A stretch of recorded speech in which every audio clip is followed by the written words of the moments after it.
Enfin, baisse des prix, on a baissé quoi? On a baissé le pain, c'est ça? Le riz, il y a tout un ensemble, c'est tout un ensemble. Hein. Enfin, en gros, hein, le pain, le riz, les ciments. Ouais.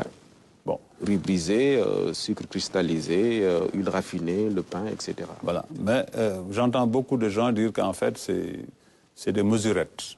On s'attendait à plus que ça. Votre analyse, non, c'est des mesurettes. Pourquoi je dis ça? Et d'ailleurs, c'est des mesurettes qui s'imposent à eux, qui démontrent tout ce qu'ils disaient quand ils étaient dans l'opposition. Ils ne croyaient pas, disait-il, à la réalité du pouvoir. Ils sont rattrapés par la réalité du pouvoir. Le Sénégal n'est pas un singleton sur cette planète et dans un ensemble.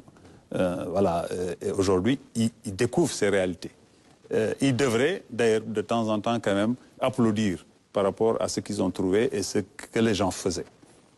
On fait avec les moyens dont nous disposons et avec les réalités, notamment la conjoncture internationale, etc. Maintenant, si on dit qu'on a baissé le pain, je crois que c'est de 25 francs, dit-on, il ne faudrait pas que la réalité soit en fait une baisse du poids du pain qui vienne encadrer cela. Si on supprime la taxe spéciale sur le ciment, c'est un choix. Je rappelle que cette taxe était, en tout cas, destinée également au financement du programme extrêmement important qu'ils entendent développer et conserver, à savoir le programme des 100 000 logements, etc. Donc, chaque fois, il faut voir, j'enlève ceci à un programme important pour le mettre ailleurs, quel va être l'équilibre finalement trouvé. Donc, c'est beaucoup de choses comme ça où, pour moi, il y a beaucoup d'effets d'annonce. Il y a beaucoup d'effets de manche pour l'instant. Les Sénégalais s'en rendront compte rapidement que, aujourd'hui, on aurait pu faire mieux. Vous savez pourquoi je le dis? Aujourd'hui, ils ont, dans certains domaines, une conjoncture favorable. Aujourd'hui, tout le monde sait qu'au niveau mondial, la farine a baissé. Donc, on aurait pu, normalement, s'attendre à une baisse beaucoup plus construite et, en tout cas, mieux faite. Peut-être qu'ils y arriveront.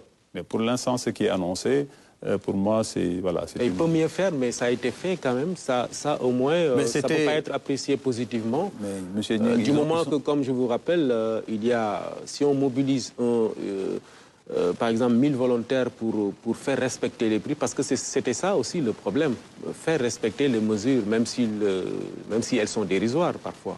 Mais déjà, en respectant les Sénégalais, vous savez, chaque fois j'entends, on va faire ça, on met la force, etc. Mais en face, vous avez qui? Vous avez des Sénégalais, le commerçant. Je donne un exemple. C'est pourquoi, d'ailleurs, ils ont annoncé les choses, c'est pour après convoquer la fameuse commission nationale. Mais il fallait le faire avant d'annoncer. Aujourd'hui, vous avez des commerçants en face. Un commerçant, s'il a un stock qu'il a acheté à un prix donné, il ne le vendra pas à perte. Donc, il faut savoir intégrer ces réalités-là qui sont là. Ce n'est pas parce que vous mettez des gens... Il préférera fermer sa boutique que de vendre à perte. Vous en convenez.